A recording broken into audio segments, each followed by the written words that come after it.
کو ماننے والا بنایا اور اس کے نازل کردہ کتابوں پر ایمان رکھنے والا بنایا اور قرآن پر ایمان رکھنے والا بنایا اور اس کے احکام پر چلنے والا بنایا۔ یہ اللہ کا بے پناہ فضل، بے پناہ احسان، بے پناہ شکر ہے کہ رب ذوالجلال نے ہماری طلب و جستجو سے پہلے ہی یہ نعمت ہمیں عطا فرما دی۔ یہ نعمت ہمیں آسانی سے ملنے والی نعمت نہیں ہے، بڑی جستجو، بڑی قربانیوں کے بعد یہ نعمت ملتی ہے۔ یہ نعمت کیسے ملتی ہے اور اس کی حفاظت کیسے کی جاتی ہے، ایمان کی دولت کیسے ملتی ہے اور اس کی حفاظت کیسے کی جاتی ہے، ہمیں بہت دور جانے کی ضرورت نہیں۔ صرف صحابہ کرام رضوان اللہ علیہم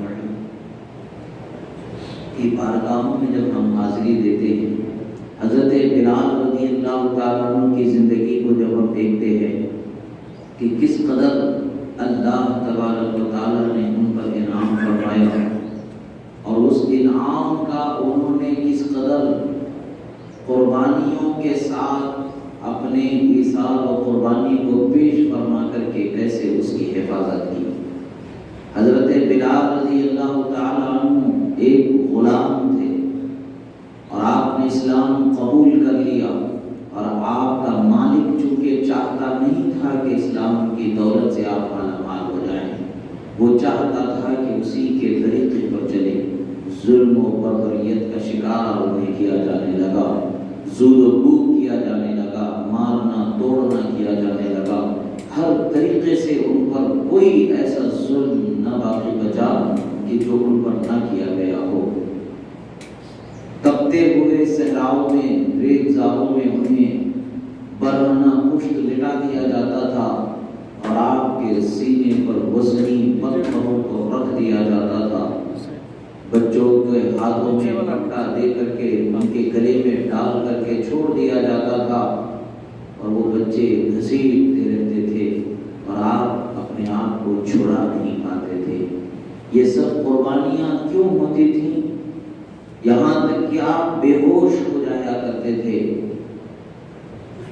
انہوں نے صرف اور صرف لا الہ الا اللہ محمد رسول اللہ کہا، مگر قربان جائے ان کے حوصلہ و ہمت پر کہ نہ ظلم انہیں اس کلمے کے پڑھنے سے روک سکا، نہ بربریت انہیں اس سے روک سکی، نہ لوگوں کے تعلق تشنا انہیں اس چیز سے باز رکھ سکے، بلکہ وہ تو اللہ کی اور اس کے رسول کی محبت میں خود کو اس قدر غرق کر چکے تھے کہ دنیا کا ہر ستم ان کی نگاہوں کے سامنے ہیج ہوئی نظر آتا۔ یہ قربانیوں کو جب اللہ تبارک و تعالیٰ کی بارگاہ میں انہوں نے پیش فرمایا، تبھی جا کر کے انہیں وہ دولت عظیمہ، دولت سلیمہ، دولت لازوال ایمان کی دولت اللہ نے جو دی، اس کی انہوں نے حفاظت فرمائی۔ اور یہ دولت ہمیں ایسی کسی قربانی سے گزرنے کے بعد ملی ہے، ایسا نہیں ہے۔ اللہ نے ہمیں بڑی آسانی سے یہ دولت دے دی۔ ماں باپ مسلمان اللہ نے ہمیں دے دیا، دین کی پہچان رکھنے والے اللہ نے دے دیا۔ ہمیں بچپن سے ہمارے ماں باپ نے مسجد کا راستہ دکھا دیا، اذان کی آواز نے ہمارے کاموں کو آشنا کر دیا کہ اللہ اکبر کی تکبیر نے ہمیں بتا دیا کہ رب ذوالجلال کی ایک ذات یکتا ہے۔ اشہد ان محمد رسول اللہ کی اشہد ان محمد رسول اللہ کی تکبیر نے ہمیں یہ بتا دیا کہ اللہ کے رسول صلی اللہ علیہ وسلم ہیں، محمد عربی ہیں، ان کی گواہی دی جا رہی ہے، ہمیں گواہی دینا ہے۔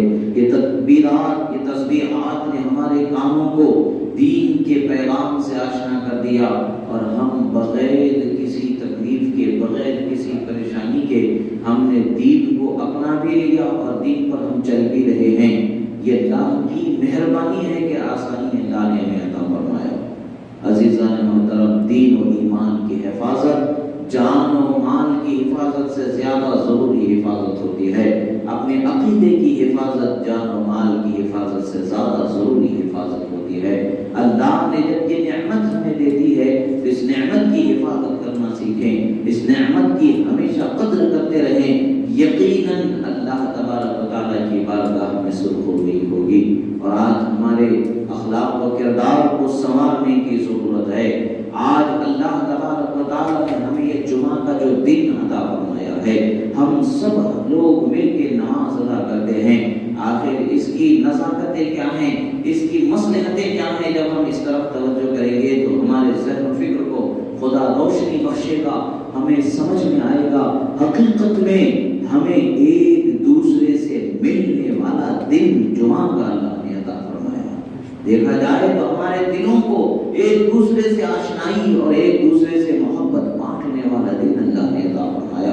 اور افسوس کی بات ہے کہ ہم اپنے دلوں میں ایک دوسرے کی قدورت کو اتنا پالنا شروع کر دیا ہے، ایک دوسرے کی نفرت کو اتنا پالنا شروع کر دیا ہے، ایک دوسرے کی حسد کو اتنا پالنا شروع کر دیا ہے کہ ہمارے دل کی رحمت و برکت ہی ختم ہوتی چلی جا رہی ہے۔ دل میں سکون ہوگا، رحمت و برکت کا نزول سے سکون ہوگا۔ رحمت و برکت کا نزول گناہگار دل پر کیسے ہو سکتا ہے؟ اگر ہم نے ہمارے دل میں کسی مومن کا حسد بسایا ہے تو رحمت کا نزول کیسے ہوگا؟ اور اگر ہم نے کسی گناہ کی خواہش بسائی ہے تو رحمت کا نزول کیسے ہوگا؟ اور ہم نے کسی کی برائی کی امید بتائی ہے، برائی کا ارادہ اگر بسایا ہے تو کیسے رحمت کا برکت کا نزول ہوگا؟ ہمارے دلوں کو ایک دوسرے کے لیے صاف کرنے کا موقع فراہم کرنے والا دن جمعہ کا دن اللہ نے ہمیں عطا فرمایا۔ ہم مسجد آتے ہیں، ہمارے دل ایک دوسرے سے آشنا ہوتے ہیں، ایک دوسرے کے قرب سے ہم میسر، اللہ تعالیٰ ایک دوسرے کا ساتھ میسر فرما دیتا ہے۔ اب یاد رکھیں، جب بندہ وضو کرتا ہے اس کے گناہ جھڑتے چلے جاتے ہیں، وہ مسجد آتا ہے اس کے گناہ جھڑتے چلے جاتے ہیں، نماز پڑھتا ہے گناہوں کو معاف کر دیا جاتا ہے۔ جب وہ نماز سے فارغ ہو کر کے اپنے گھر لوٹ رہا ہوتا ہے، اس حال میں لوٹتا ہے کہ اس کے سارے گناہوں کو بخش دیا جاتا ہے۔ کیا ہمیں اللہ نے یہ نعمت نہیں بخشی کہ ہمارے دلوں کو صاف وہ فرماتا رہتا ہے؟ مگر افسوس کی بات ہے کہ ہم ہر لمحہ اپنے دلوں کی صفائی کا خیال نہیں کر پاتے ہیں۔ ہم ہر لمحہ اپنے دلوں میں برائی کو بسانے ہی کا ہمارا خیال ہوتا ہے۔ ہم یہی سوچتے ہیں، یہی چاہتے ہیں کہ ہمارے دلوں کے اندر جو بسا ہوا ہے، جو ایک دوسرے کی نفرت، ایک دوسرے کے لیے حقارت، ایک دوسرے کے لیے حسد اور ایک دوسرے کے لیے بدخواہی جیسے امراض جو ہم نے ہمارے دل میں بسائے ہیں، ان امراض کو ہم درست اور اپنی جگہ پر صحیح تصور کرتے ہیں، کیونکہ شیطان ہمیں صحیح سمجھنے نہیں دیتا ہے، صحیح سوچنے نہیں دیتا ہے، صحیح خیال کرنے نہیں دیتا ہے۔ یاد رکھیں کہ ہمارے دل میں آنے والا ہر خیال صحیح ہو جائے یہ ضروری نہیں ہے۔ ہر وہ خیال جو ہمارے دل میں پیدا ہو جائے،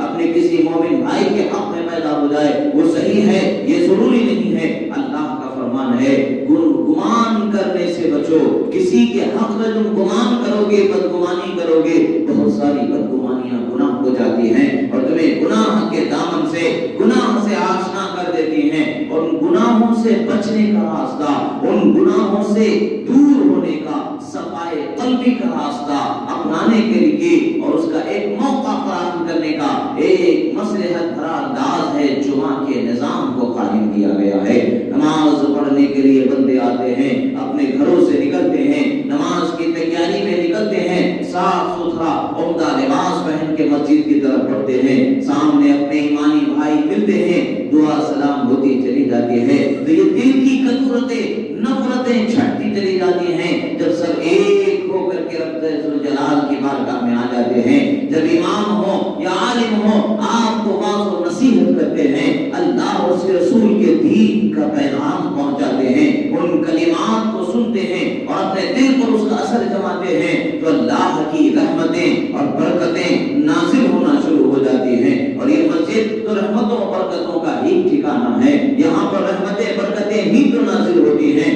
بندہ جب مسجد میں پہنچتا ہے، اللہ کی رحمت کو پکارتا ہوا، اللہم افتح لی ابواب رحمتک کا طلبگار بن کر کے وہ مسجد میں داخل ہوتا ہے، اے پروردگار میرے لیے تیری رحمت کے دروازوں کو کشادہ فرما دے، تو رب تعالیٰ ہمارے ذہن و فکر کے دروازوں کو بھی کشادہ فرما دیتا ہے، ہمارے دل قلب کے بھی دروازوں کو کشادہ فرما دیتا ہے۔ آپ غور کر کے دیکھیں اپنے دل پر، اپنے آپ پر غور کر کے دیکھیں، جمعہ کی نماز سے پہلے جس کسی بندے کا خیال آیا ہوگا، ہو سکتا ہے کہ شیطانی وسوسے کے تحت اس کے متعلق آپ کے دل میں غصہ و نفرت و ناپسندیدگی آئی ہو، مگر جب آپ نماز سے فارغ ہو کر کے جا رہے ہوتے ہیں، اس کا خیال یا ذکر کبھی آتا ہے تو آپ غور کر کے دیکھیں، آپ کے دل میں نفرت نہیں آئے گی، آپ کے دل میں غصہ اس کے متعلق سے نہیں آئے گا۔ بات کیا ہے، وجہ کیا ہے کہ اللہ تعالیٰ ہمارے دلوں کو صاف فرما دیتا ہے، اللہ تعالیٰ ہمارے دلوں کو کشادہ فرما دیتا ہے، مگر پھر بھی ہم اپنے عمل سے باز نہیں آتے ہیں، اپنے کردار سے ہم باز نہیں آتے ہیں کہ اپنی من مانی جسے انانیت فرعونیت سے تعبیر کیا جاتا ہے، جو ابلیسیت ہے، جو سب سے پہلی نافرمانی رب الجلال کی ہوئی، وہ میں کہنے والی صفت یہ ہوئی۔ وہ ابلیس نے یہی کہا تھا، مجھے تو نے آگ سے پیدا فرمایا، انہیں تو نے مٹی سے پیدا فرمایا، آگ شان والی ہے مٹی کے آگے، میں شان والا ہوں ان کے آگے، حالانکہ مجھے یہ نام ملنا چاہیے تھا، انہیں یہ نام کیسے مل رہا ہے؟ خدا کے انتخاب پر تعرض کرنا، خدا کی مرضی پر اعتراض کرنا اور خود کو دوسروں سے زیادہ لائق سمجھنا، یہ شیطانی سب سے پہلی نافرمانی ہے جس کی وجہ سے وہ اللہ کے رحمت سے دور کر دیا گیا۔ اور آج ہمارا یہی حال ہے، ہم دوسروں سے زیادہ خود کو لائق سمجھتے ہیں، دوسروں سے زیادہ ہم اللہ کے رحمت کا خود کو حقدار سمجھتے ہیں، اور دوسروں پر اگر کوئی انعام اگر ہو جاتا ہے، حسد ہمارے دل میں پیدا ہونے لگتا ہے۔ کوئی راہ تجارت میں آگے بڑھ رہا ہے تو ہمارے دلوں میں حسد پیدا ہو جاتا ہے، کوئی اللہ نے اسے اچھے اخلاق سے نوازا ہے تو بھی ہمارے دلوں میں حسد پیدا ہو جاتا ہے۔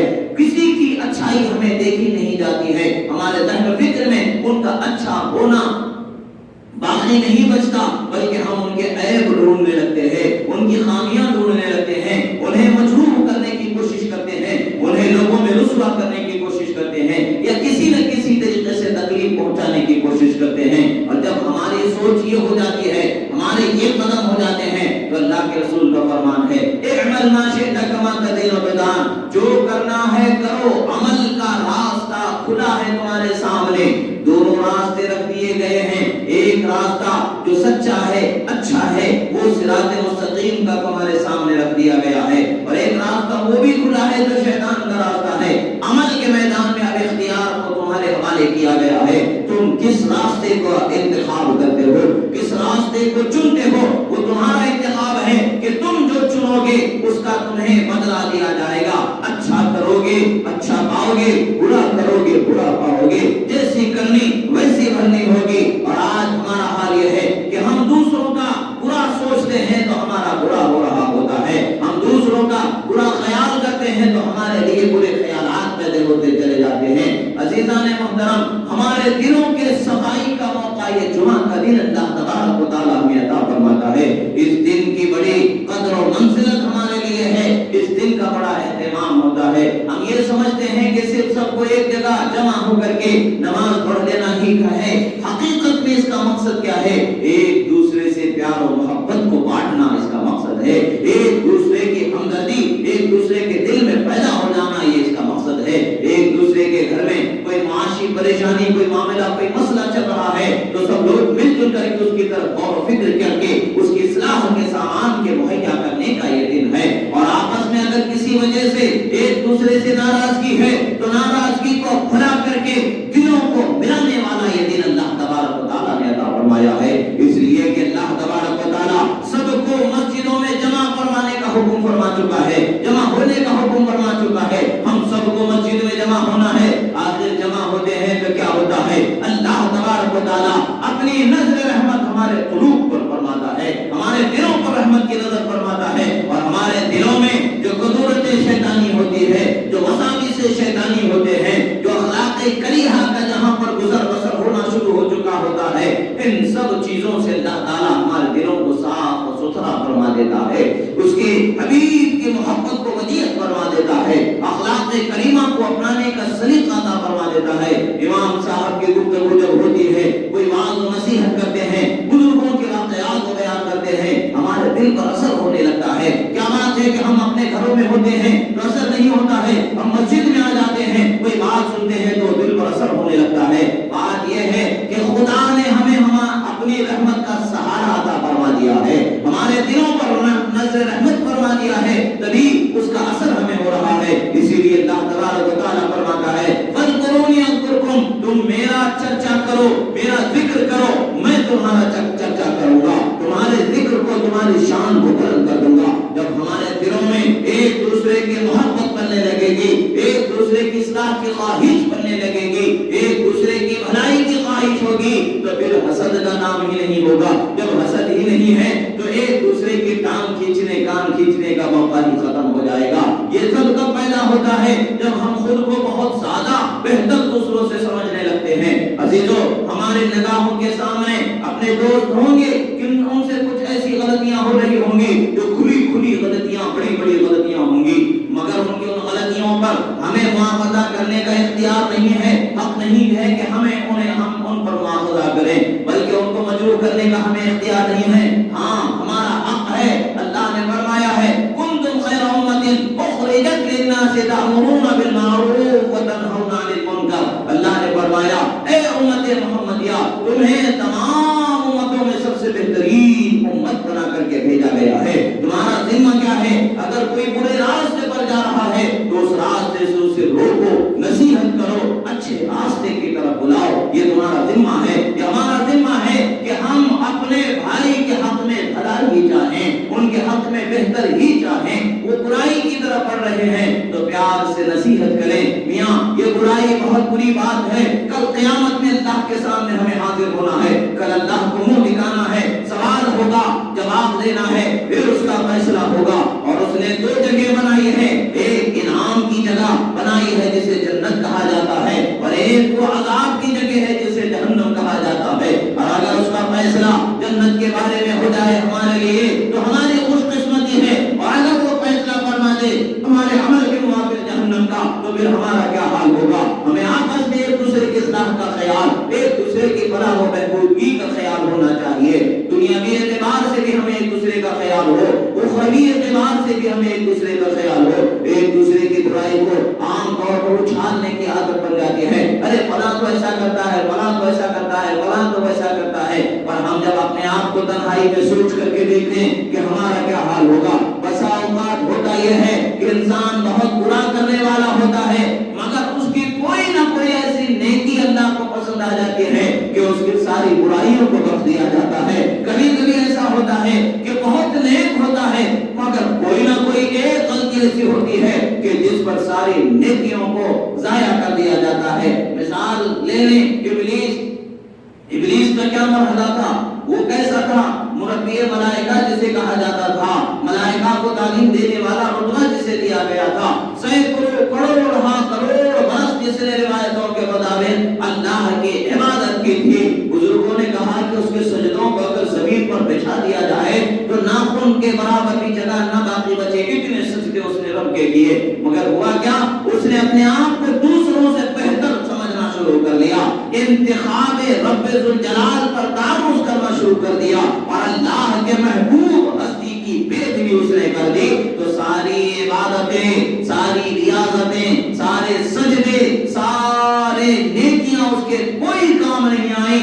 اللہ نے فرمایا اخرج فإنک رجیم، فرمایا نکل جا، تو مردود ہے، بکارا ہوا ہے، لعنتی ہے، قیامت تک کے تجھ پر لعنت برسنے والی ہے۔ یہ صفت اگر ہم پیدا کر لیں، اگر اللہ نے کسی کو دولت دی ہے تو یہ اس کی مرضی ہے، یہ اس کا انتخاب ہے، جسے چاہتا ہے جس طرح سے نوازنا وہ نوازتا ہے۔ دولت دی ہے تو کیا اس میں اچھے کی بات ہے؟ اللہ نے ہمیں بھی تو ایسی دولت دی ہے، ایمان کی دولت جو ساری دنیا کی دولت اس کا مقابلہ نہیں کر سکتی ہے، تو ہم اپنے آپ کو کہیں دامن کیوں سمجھے؟